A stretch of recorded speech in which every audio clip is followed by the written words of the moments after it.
Hey, welcome to another episode of Coffee HEMA. It's me, Jamie McKeebo. This one's not on a particular style, but it's kind of somewhat related to what we're talking about with kind of fencing against different kinds of fencer. More linked, to be honest, to my video of talking about like how to defeat your nemesis. And I want to ask you a simple question. Obviously, you don't answer me. Do you know why? Think back to your last sparring, your last tournament, whatever you do. Do you know why you lost? And even if you won, like, do you know why you lost on the exchanges that you lost? Because you presumably didn't win every single exchange. Or why you were hit. Whether that was a clean hit or whether it was a double hit. Do you know why? Right? And it's a pretty simple question that I think for the most part people don't necessarily know the answer to.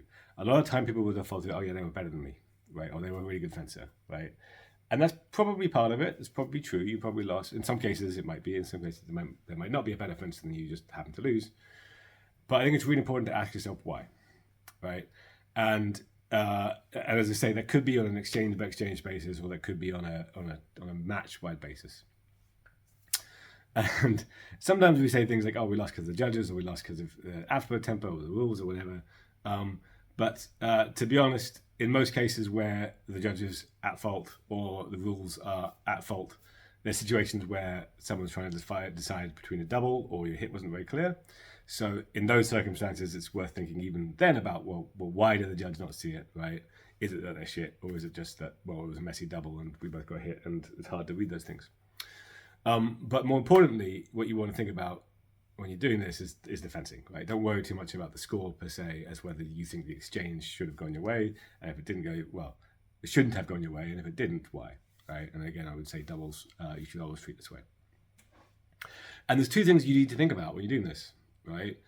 I think very easily when you think about your own fencing, you think about what you did or what your opponent did, but not both together, and they go hand in hand.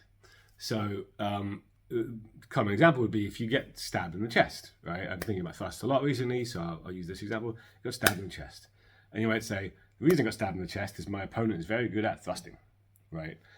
Or you might say, oh, I'm not very good at defending against thrusts. But you've got to think about the whole round, right? You know, being good at thrusting, in what way are they good at thrusting, right? What is it their thrust is that makes that good, right? And thus difficult for you to deal with. You might also think about, well, what did you give to give them the window of opportunity to do that thrust that they want, right? And often with thrust is a great example. Often the perfect thrust that comes in is happening as you're stepping forward already. And it's actually you've given them the opportunity and they've got a good thrust and you're bad at defending, and they kind of all kind of coincide.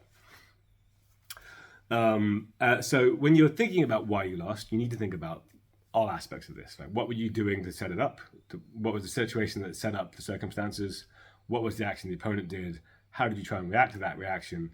Sometimes, right, it might be that you were in such a bad position that no reaction would have been good enough. And sometimes it might be you just did the wrong reaction, right? Or you read them wrong. And how you would then deal with that would be different depending on what the answer is, right?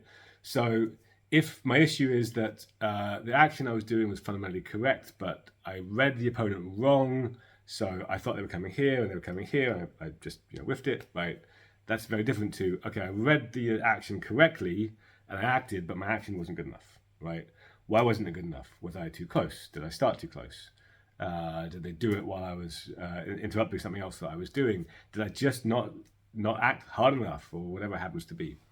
And once you know that, you can start thinking about how you develop that in your training, how you can develop it in sparring and practice against it, and kind of move through there.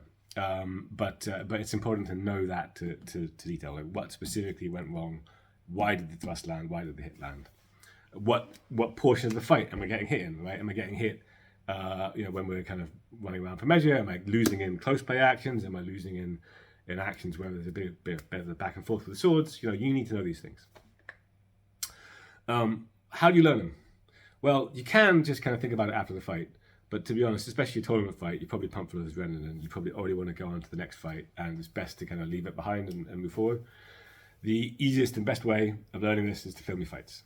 Film your fights, watch them back, right? Look at every single exchange where you are hit, work out why, right? Some of the things will just be kind of hard to deal with, right? Especially if, it's a 6 sort of actions back and forth exchange and you doubled out on the 7th, it's like, well, okay, I got hit because we were going really, it was a really difficult exchange, and I made a split-second error in the end, and it was fine. And I wouldn't beat yourself too much over those. But the ones where particularly, like, you just get hit, and there was nothing really that preceded it, and it just got stabbed in the face. Those are the ones you really want to analyze and understand what was going wrong, what do I have to do it better, and how to do it next time. And then speak to your coach or design exercises yourself to try and work out how to improve. But fundamentally, the first thing you need to ask yourself is, why did I lose? Right? Why did I get hit? Why did I lose?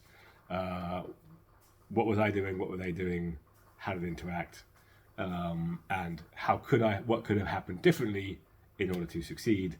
That should then be the basis for how you improve and how you manage training. Thanks for watching.